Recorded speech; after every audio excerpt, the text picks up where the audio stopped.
আসসালামু আলাইকুম। সবাই কেমন আছেন? আমি আলহামদুলিল্লাহ ভালো আছি। আজকে আমি আছি আমার ঘরের ছাদে।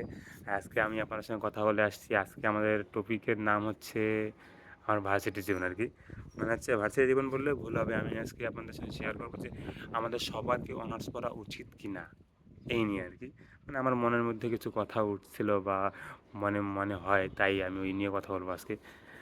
যদি এক কথায় বলতে যাই আরকি, তাহলে আমি বলব সবার অনার্স পড়া উচিত না। কেননা বাংলাদেশে যে এখন প্রেক্ষাপট রিসেন্টলি আরও কোটা সংস্কারের পর এখন যে 30% কোটা বিসিএস সহ আরও অনেক ক্ষেত্রে অনেকগুলো কোটা এগুলার মনে করেন এতগুলো কোটার ভিড়ে রিয়াল মেধাবী বের করে আনা ছো টাফ। ঠিক আছে?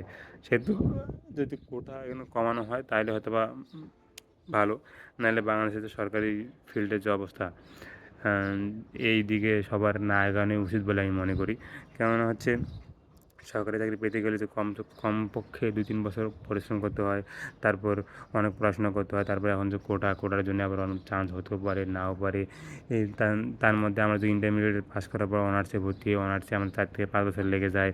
এখানে একটা বিগ সময় এবং বিগ অ্যামাউন্ট টাকা খরচ হয়ে যায়। আমরা যদি এই সময়টা পড়াশোনা না করে যদি অন্য কোনো কাজ, ব্যবসা বা অন্য কিছু করতে পারি, ছোটোখাটো নিজে উদ্যোক্তা হতে পারি, তাহলে হয়তো অনেকটা উপকার হবে। কারণ তখন আমরা নিজেই আমাদের নিজের I am the on boss of my life মানে হচ্ছে এরকম একটা বিষয়। মানে আমি আমার নিজেরই বস, আমি যা বলবো তাই আমার কেউ অর্ডার করবে না। চাকরি হলে কিন্তু কী হয়, অন্যের অধীনে কাজ করতে হয়। আমি যখন ছোটোবেলায় স্কুলে ছিলাম আমার একটা স্যার বলছিল আমারে যে চাকরি মানে হচ্ছে কি চাকর যোগ দীর্ঘিকার মানে হচ্ছে কারো অধীনে কাজ করা বোঝাচ্ছিল উনি। তখনই আমি বুঝতে পারছি যে স্যারের মনে এই চাকরি নিয়ে একটু ক্ষোভ ছিল বা একটু কষ্ট ছিল। স্যারের নাম আজকে নাই বললাম।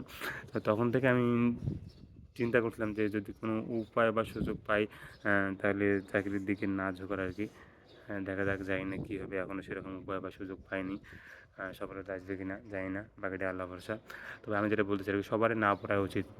২ জন লোকদের মানে ২ এক সেকেন্ডের ভিডিওতে দেখলাম উনি একজন ভিডিও ক্রিয়েটর বলতেছিল যে ২ শ্রেণীর লোকদের অনার্স বা ভার্সিটিতে পড়া উচিত।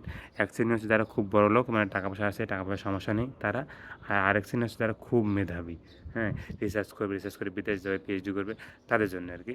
তাই উনার এই ভিডিও ক্রিয়েটরের সঙ্গে আমি একমত যে অবশ্যই এই ২ টা ফলো করা উচিত। নাহলে আমাদের মতো যারা মধ্যবিত্ত বা নিম্নবিত্ত তাদের এই মাস্টার্স বা অনার্স না করাই উত্তম আরকি।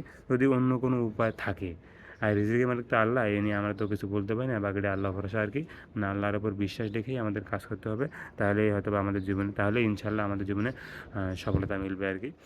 তো আজকে বেশি কথা বাড়াবো না। আজকে এই পর্যন্তই। সবাই ভালো থাকবেন।